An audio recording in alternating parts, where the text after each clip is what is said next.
It's been a sad day indeed for President Muhammadu Buhari as he has lost one of his very powerful and close friend and ally, Alhaji Ismaila Issa Funtua. His death was reported yesterday evening as he was reported to have died from cardiac arrest after falling sick briefly earlier yesterday. Alhaji Funtua is noted to be one of the most powerful people around the president. In some circles, he has been described as a close confidant of the president. Together with the late Abakari, they were referred to as President Buhari's kitchen cabinet, or the Cabal as they were called. Recalled in a recent viral interview, the late Issa Funtua spoke on how the Igbos can get the presidency. He had advised the Igbos to play an all-inclusive politics by joining the ruling APC and playing key part, which was the solution of getting the presidency. He had argued that the agitation alone will not present the presidency on a platter of the Igbos of Eastern Nigeria. Eastern Nigeria, they should belong, according to what he said. They should join the party. They want to do things on their own, and because they are Igbo, we should dash them the presidency. That was the reason I said it's turn by turn, Nigeria Limited. This, of course, did not go down well with Nigerians from the region who questioned his powers to choose who becomes president. Okay, who becomes president or not. His famous photo of him having a chat with the CBN governor Emefiele goes to show how powerful he was.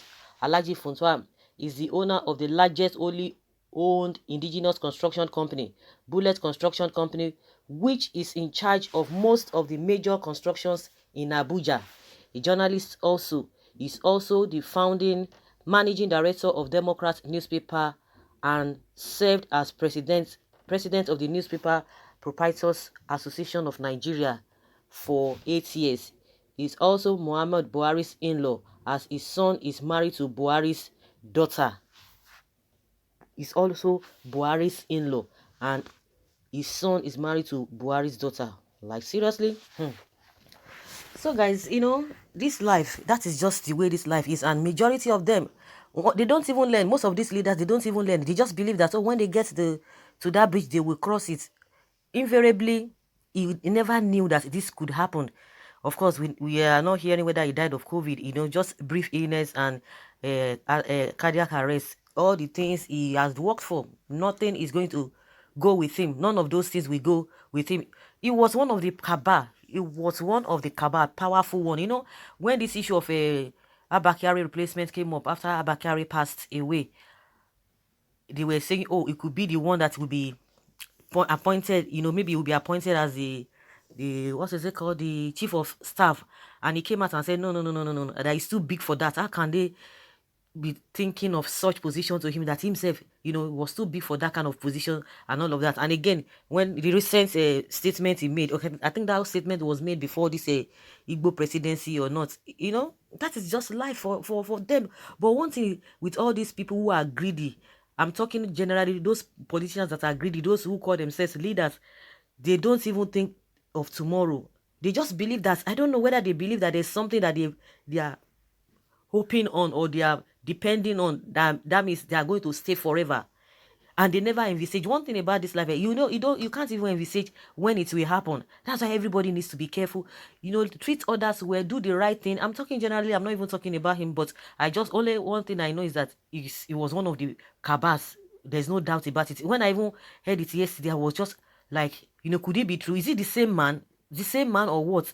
The same man. I was just still doubting. Could it be the same man that was one of the Cabals? I'm just like, not until, okay, when I checked again and again and again, and I tried to cross-check those pictures too. That picture that, he took with the governor of CBN. See all the things that they've acquired. See, most of them, see what is happening in NDDC. The majority of them, you say they are big men, they are this and that. How did they get their wealth in this kind of country? They are very, very insensitive. One of the Cabal is gone also. But the unfortunate thing there is that they will not learn lesson. These people will not learn at all. With this COVID-19 that came up, Everybody thought, oh, he's going to set the record straight. But at the end of the day, the same people, they hijack it in different ways. They have hijacked it and they are not even bothered about what is happening. Someone says God is taking them gradually. You think he doesn't hear the cry of his people? Someone said, okay, you should stay in the world and don't die. Yes, so everybody is inevitable. The death is inevitable, but do the right thing. That's what we are talking about. Everybody knows that. Nobody should be reminded of that, but do the right thing. Do the right thing. Let your impact be felt, not only for some set of people, but for everybody. Even if you cannot reach out to everybody, what people hear about you, even if you cannot even extend hands of fellowship to them, but just be good. When I tell them that they are not God, they tend to question me. Look at a man who thinks he can dash Igbos, the Nigerian, that Igbos the Nigerian cause presidency. Okay, where is he now? I hope the remaining Buhari cabinet members should think twice if they don't want God to wipe them out. And I insist that we don't want Igbo presidency but Biafra. God has said, let my people go, or the powers, yes, the power in Aso Rock will be wiped out. Where is him now? That's it. Where is him now? You see, can you imagine? He's an old man. Do you expect him to live forever? You should consider living as old as he is before his death, if not more. Okay, was he the oldest man in Nigeria? You can see the way people always twist things. You can see that majority of those people who are acting in the manner at which they are not supposed to be acting, that they are supposed to be setting good examples for the younger ones. They are the ones that are being fingered in all this corruption here and there. All of them. That is what we are talking about. It's not by you living to that level, and at the end of the day, what comes out of the whole thing. It goes beyond that. Of course, you see some people who want to twist everything at every given opportunity. Okay, rest in peace, Mr. Cabal.